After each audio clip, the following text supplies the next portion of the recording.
that's in Accidental Truth. We go into that too. You know, where did nitinol come from? Where did transparent aluminum come from? Yeah. There is a whole list of material. There was a guy named Anthony Brugaglia, and a lot of people don't like him in the UFO community. For 2 years, he was petitioning the Department of Defense and the Defense Intelligence Agency for any information in their possession with regards to residue, shot off flotsam, debris, materials recovered from UFOs by members of the U.S. government and being studied at Bigelow Aerospace. This is in the film. Yeah. And the government came back after 2 years of threatening, blah, blah, blah, with answers responsive to your request. It was 300 and something pages of reports about materials that nobody knew existed. Okay. And there was a big blow up. All of the people that are protecting the new narrative, and you guys know who you are. They came out and they trashed this guy. This guy doesn't know what he's talking about. And the thing that they didn't address was that these are official government documents coming from the Defense Intelligence Agency admitting that there's UFO materials being studied at Bigelow Aerospace in Las Vegas, among other places.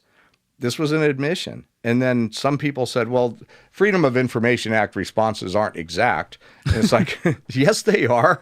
The people that release FOIAs make a habit of wordsmithing. Oh, I'm sorry, you said and instead of including. So you didn't get the answer you sought. Very specifically worded request, very specifically responsive answers. And so we have 7 or 8 different materials that were released and being studied. And the thing that all these materials had in common is that most of the reports were talking about what the materials might do, how they might be applied, and nothing about, basically, we didn't make them, we don't know. They don't come out directly and say that. But can you conceive of a corporation spending billions of dollars to come up with a material and they don't know what they're going to do with it? No. Okay. Unless there were some dark funding saying, we just need you to come up with something. Well, so like metallic glass was one of these materials. Remember back in Star Trek, right? Transparent aluminum. And it was a big thing. What people don't know is that they actually had transparent aluminum at the time. It was patented by Raytheon a few years back. And the origin of where Raytheon got the patents, that it's very, very murky. Same thing with nitinol, the shape-shifting alloy that we see now in industry. We traced its origins back to right through where they say it came from, all the way back to a private corporation that was studying materials under a Wright-Patterson contract around the time of Roswell. And we have the stories of the Roswell memory metal that you could wrinkle up and it would unfold. Yeah. That's a real thing now. We have metal that does that. And it came out of a laboratory studying Wright-Patterson materials research. And this is proven. Then there's other materials that they say came that may have a particular tunable resonance that was determined during manufacturing. They say that it may have a tunable resonance determined during manufacturing. Don't they know? If they manufactured it, wouldn't they know? If it had a tunable resonance that they determined during manufacturing? Well, that could be, I'm playing devil's advocate, that could be legal cover because maybe it's, and I have no idea because I don't even know how this shit works, but like maybe it's because not every time it does, or they ran some tests where it didn't every time, and now they got to say it may. Like, I don't know if I'd read. Well, the point is that these reports came out of a Freedom of Information Act request demanding information about debris recovered from UFOs by members of the Department of Defense. Yeah. And it's saying, it may have, a tunable resonance determined during manufacturing. Okay, but if we're manufacturing it, don't we know if it's going to have a tunable resonance or not? The point is that the way the reports are worded, we didn't make it. We're trying to figure out what it does. Every one of these 5 different reports about materials says it may do this, it may do that, it may have possible future implications. Could it be, though, and this is where it can get murky with where does private end and public sector begin, right? Or government sector begin. But have you ever read Annie Jacobson's stuff, some of her books? No, you're telling me about that. I did talk to you about this yesterday. Okay, but for people out there who haven't heard of her or don't know, I talk about this a lot. My buddy Danny Jones at Concrete is reading like every word this woman's ever written, and he's like blown away by it. He's always telling me about it. I've read some of her stuff. It's pretty amazing work. But she's written about everything from Operation Paperclip post World War II to Area 51 to straight up CIA stuff to DARPA stuff. And DARPA's the one that's really interesting because DARPA that's the agency that like, or I don't even know if it's officially like an agency, but that's the government organization that in the mainstream you can bring up to people who like know their way around with stuff and they'll be like, wait, what is that again? And meaning it's much more in the shadows more than some of these other places like the CIA and NSA and stuff. And some of the conjecture, I'll call it that has been reported on that they're able to work on there is basically saying what I would say has been a public theory for a long time that what they have is always far ahead of what the public has. Well, sure. But the conjecture goes as far as saying, no, it's like 50, 60 years ahead sometimes. That I have more of trouble believing. But when we're talking about private organizations like this, that you're talking about some of these reports where it comes out and they say, well, they don't know what they're working on.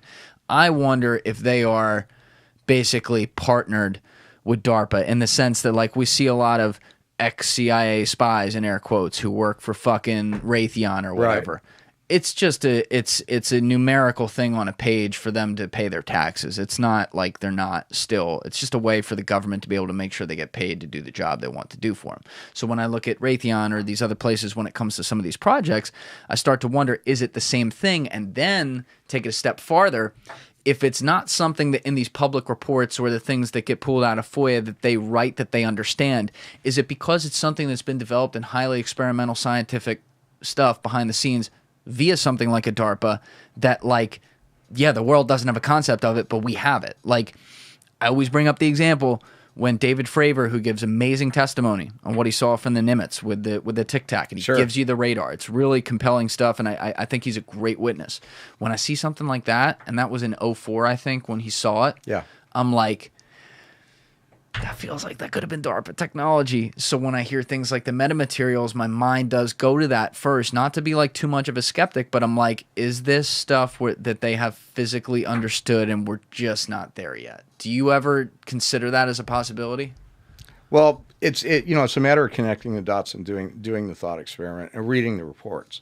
If you've got a Freedom of Information Act request that you have had to threaten to sue the Defense Intelligence Agency for 2 years before you finally get an answer, and then they finally come back, and there's numerous exchanges between this Anthony Bragalia guy and this the guy from the Defense Intelligence Agency. It was one person, an information officer. His name was Stephen Tominski.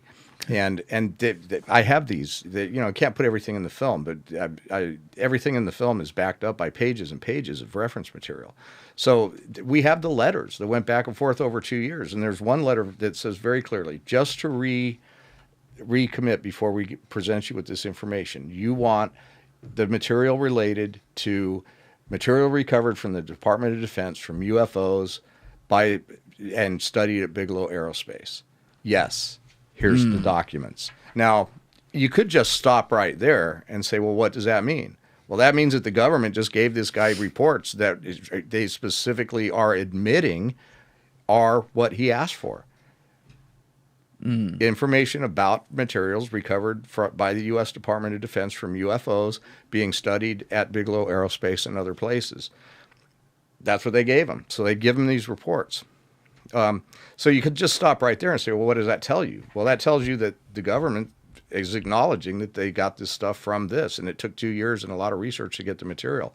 But then when you look into the actual reports, now, sure, nitinol is something that's mainstream. So is transparent aluminum. That's being studied at DARPA as an armor. You mentioned the nitinol very quickly earlier. I can't remember if you gave the full context of what that was. That's that. It's a shape-shifting, memory-retaining alloy. that basically we use it today in a lot of things. NASA's making spaceship wheels out of it. It's used in medical devices. They make stents out of it. It's basically, it's a metal that you can bend it and then just let go of it, and it'll bend back to the position it was in originally, which is exactly what's described from Roswell as this material that you could bundle up and it would come back. Right. And so the origin of nitinol, supposedly, from a naval weapon, a naval research laboratory back in the 60s or late 50s. In fact, the name nitinol stands for naval something, something, something. And that's where it came from, right? Just talking in the mic, by the way. Just Way better. But so not so fast about nitinol. Nitinol is a titanium alloy. And what we find is that before the Naval Weapons Research Laboratory or whoever says they invented it had it, there was a scientist at a place called Battelle Memorial Institute, which is still a huge contractor for the government, who did some of the very earliest studies on titanium alloys, and because titanium wasn't a big thing until this stuff came out of Battelle. The Battelle research went to the Naval Weapons Research Laboratory that says they invented nitinol, but it was created at Battelle. And Battelle, at the time, had a contract with Wright-Patterson Air Force Base to study materials. And so that's the thing about the film and all this evidence. You start connecting these dots. You start running out of different places to go. And then as they go and we talk about the other materials that are mentioned in the reports, may induce invisibility by reflecting or reflecting light. Now, we know that we have technology that we're studying right now that does it. We know DARPA has it. But where did it come from? And where did the idea come from? So we have these reports that are saying not this material induces invisibility. It says it may. And so these are early reports about the preliminary assessments of these materials before they got into DARPA, before they got into private industry. Then we have another one that has the interesting ability to compress electromagnetic energy. Now, they don't know how to do that. They didn't at the time. Dr. Michio Kaku comes on in the film and says, we have ways to create materials that will mimic invisibility. Yes. But we cannot yet do it in the optical frequencies. But in these reports, it talks about material that can do it in the optical frequencies. What does that mean when he says that, in the optical frequencies? Basically, the way I got it from his explanation is that, say you got something a material that if you put it under a certain kind of light, could become transparent and induce invisibility. Now, that's a spectrum frequency. It's done under artificial conditions. The optical frequency means that I could take this material and I could put it anywhere and it would render whatever invisible in the optical frequencies. So in other words, it would work anywhere. He says we can't do that yet, but these reports talk about materials that may be able to do it. And I've seen stuff that is mimicking that, like the invisibility cloak that you see on YouTube. So we're not far, and DARPA's probably already got it. That's what I'm saying. Yeah, they got but that shit.